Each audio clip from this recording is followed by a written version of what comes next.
Episode 28. A grandfather and his grandson were in the squad. The grandfather was an architect. The 8 were grim as they approached the boxcars containing their wards.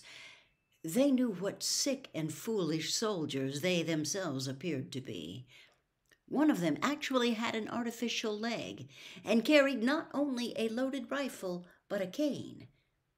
Still, they were expected to earn obedience and respect from tall, cocky, murderous American infantrymen who had just come from all the killing on the front. And then they saw bearded Billy Pilgrim in his blue toga and silver shoes with his hands in a muff. He looked at least 60 years old. Next to Billy was little Paul Lazaro with a broken arm. He was fizzing with rabies. Next to Lazaro was the poor old high school teacher Edward Derby, mournfully pregnant with patriotism and middle age and imaginary wisdom, and so on. The 8 ridiculous Dresdeners ascertained that these 100 ridiculous creatures really were American fighting men fresh from the front. They smiled. And then they laughed. Their terror evaporated. There was nothing to be afraid of. Here were more crippled human beings, more fools like themselves. Here was light opera. So out of the gate of the railroad yard and into the streets of Dresden marched the light opera. Billy Pilgrim was the star. He led the parade. Thousands of people were on the sidewalks going home from work. They were watery and putty-colored, having eaten mostly potatoes during the past 2 years. They had expected no blessings beyond the mildness of the day, and suddenly here was fun. Billy did not meet many of the eyes that found him so entertaining. He was enchanted by the architecture of the city. Merry amaretti wove garlands above windows. Roguish fawns and naked nymphs peeked down at Billy from festooned cornices. Stone monkeys frisked among strolls and seashells and bamboo. Billy, with his memories of the future, knew that the city would be smashed to smithereens and then burned in about 30 more days. He knew, too, that most of the people watching him would soon be dead. So it goes. And Billy worked his hands in his muff as he marched. His fingertips, working there in the hot darkness of the muff, wanted to know what the 2 lumps in the lining of the little impresario's coat were. The fingertips got inside the lining. They palpitated the lumps, the pea-shaped thing and the horseshoe-shaped thing. The parade had to stop by a busy corner. The traffic light was red. There, at the corner, in the front rank of pedestrians, was a surgeon who had been operating all day. He was a civilian, but his posture was military. He had served in 2 world wars. The sight of Billy offended him, especially after he learned from the guards that Billy was an American. It seemed to him that Billy was in abominable taste. Suppose that Billy had gone to a lot of silly trouble to costume himself just so. The surgeon spoke English, and he said to Billy, "I take it you find war a very comical thing." Billy looked at him vaguely. Billy had lost track momentarily of where he was or how he had gotten there. He had no idea people thought he was clowning.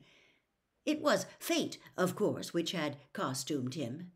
Fate and a feeble will to survive. "Do you expect us to laugh?" the surgeon asked him. The surgeon was demanding some sort of satisfaction. Billy was mystified. Billy wanted to be friendly, to help if he could, but his resources were meager. His fingers now held the 2 objects from the lining of the coat. Billy decided to show the surgeon what they were. "You thought we would enjoy being mocked," the surgeon said. "And do you feel proud to represent America as you do?" Billy withdrew a hand from his muff, held it under the surgeon's nose. On his palm rested a 2-carat diamond and a partial denture. The denture was an obscene little artifact, silver and pearl and tangerine. Billy smiled. The parade pranced, staggered, and reeled to the gate of the Dresden slaughterhouse, and then it went inside. The slaughterhouse wasn't a busy place anymore. Almost all the hoofed animals in Germany had been killed and eaten and excreted by human beings, mostly soldiers. So it goes. The Americans were taken to the 5th building inside the gate. It was a 1-story cement block cube with sliding doors in front and back. It had been built as a shelter for pigs about to be butchered. Now it was going to serve as a home away from home for 100 American prisoners of war. There were bunks in there, and 2 pot-bellied stoves, and a water tap. Behind it was a latrine, which was a 1-rail fence with buckets under it. There was a big number over the door of the building. The number was 5. Before the Americans could go inside, their only English-speaking guard told them to memorize their simple address in case they got lost in the big city. Their address was this: Slaughterhouse 5. Slaughterhouse means slaughterhouse, and 5 was good old 5. Chapter 7. Billy Pilgrim got onto a chartered airplane in Ilium 25 years after that. He knew he was going to crash, but he didn't want to make a fool of himself by saying so. It was supposed to carry Billy and 28 other optometrists to a convention in Montreal. His wife, Valencia, was outside, and his father-in-law, Lionel Merble, was strapped to the seat beside him. Lionel Merble was a machine. Tralfamadorians, of course, say that every creature and plant in the universe is a machine. It amuses them that so many earthlings are offended by the idea of being machines. Outside the plane, the machine named Valencia Merble Pilgrim was eating a Peter Paul Mounds bar and waving bye-bye. The plane took off without incident. The moment was structured that way. There was a barber shop quartet on board. They were optometrists, too. They called themselves the Febs, which was an acronym for 4-eyed bastards. When the plane was safely aloft, the machine that was Bill's father-in-law asked the quartet to sing his favorite song. They knew what song he meant, and they sang it, and it went like this.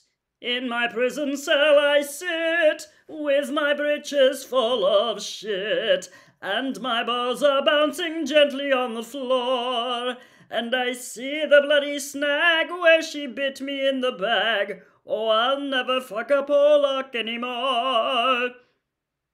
Billy's father-in-law laughed and laughed at that, and he begged the quartet to sing the other Polish song he liked so much.